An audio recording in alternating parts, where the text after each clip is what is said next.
Welcome back to Feminine Wants, where I love to discuss everything romance, love, softness, art, joy, pleasure, indulgence, everything that my feminine heart wants. Today I am going to be talking about another great book for the Valentine's season. This one is called Love in the Time of Serial Killers by Alicia Thompson. This is a new to me author. I'm kind of doing like a ton of new to me authors and I'm loving it. It doesn't feel very romancy at first, but it definitely becomes a romance eventually. There isn't that normal push-pull between the two characters, and Sam doesn't have quite as much of a transformation arc. It does have kind of like a slow build to it, so I would say it's a slow burn in that sense. There's a lot of body positivity in this. There isn't a lot of build up to the steamy scenes, but they are surprisingly tender and lovely once they do arrive. But they're like friends, they're neighbors, she's suspicious of him, and then boom, they're getting together. So it kind of like hits you upside the head out of nowhere.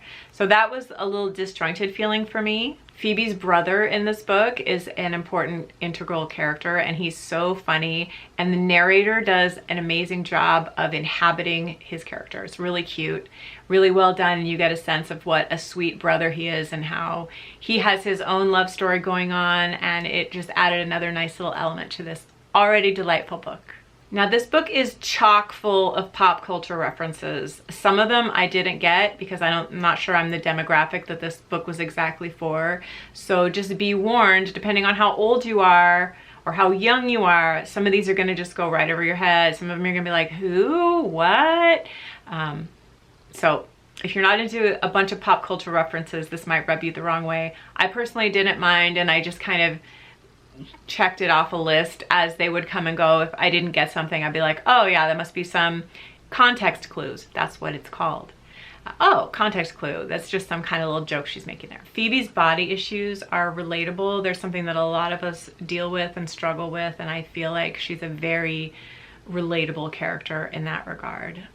This is single POV. Again, a lot of the contemporaries that I've been reading lately have been single POV, and it's not my favorite, and here I feel like we missed out on Sam's story. It must be gorgeous inside Sam's head because he's a beautiful person. He's a total cinnamon roll, and he just seems so delightful that I wanted to know more about him. I wanted to know what was going on in his mind, and I think the love scenes would have really gained an additional level of deliciousness if there had been that alternate take. The romance is not necessarily the number one thing in this book. It kind of takes a back seat at certain points to her PhD program, the thing that she's going through. So if you're in academia, you'll probably really relate to this, but you might not want to relate to it, because if you're reading romance novels for escapism and then you come across this academia, then what are you going to do about it? This is the reason that I don't like surprise cancer in books, because like,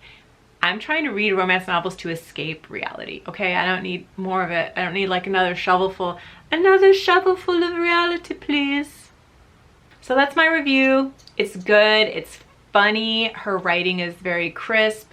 The book kind of like flowed along at a nice clip. It didn't seem to drag down at all, but not super romancy romance. So if you're looking for like a really sweep you off your feet epic swoon, might not do it. But if you want something like funny, has to do with pop culture, has to do with true crime, the true crime epidemic that is like sweeping our cultural... How come whenever I turn on this camera I cannot speak?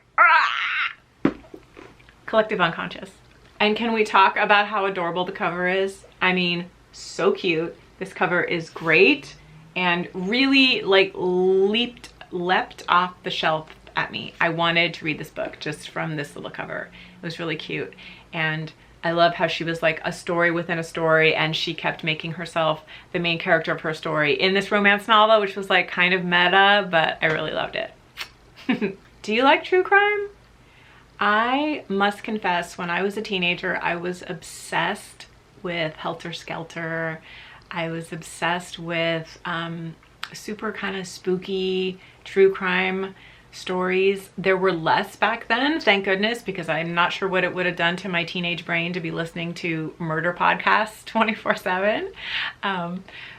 But it's kind of like sweeping us culturally, and I find it really fascinating. I love Only Murderers in the Building, and I cannot wait for the next season. When Paul Rudd showed up at the end, I was like, what? Everything I love coming together in one show. But that's really what this feels like. It like taps into that zeitgeist of everyone's obsessed with other people getting murdered, and we're all talking about it, and kind of reducing it to something that is a filter for dealing with trauma. You know, like we put this filter on it. We're like, I'm not going to deal with my own stuff. I'm going to instead read about these people that died horrifically and focus on their stuff, you know, kind of like pain at a remove, but we're still obsessed with pain. So Phoebe in this book is obsessed with pain. She's obsessed with true crime. I think true crime is a way for women to feel like they are gonna stay safe. You know, like if I know all the possible things that could possibly happen, it won't happen to me because I'm armed now. I have my data.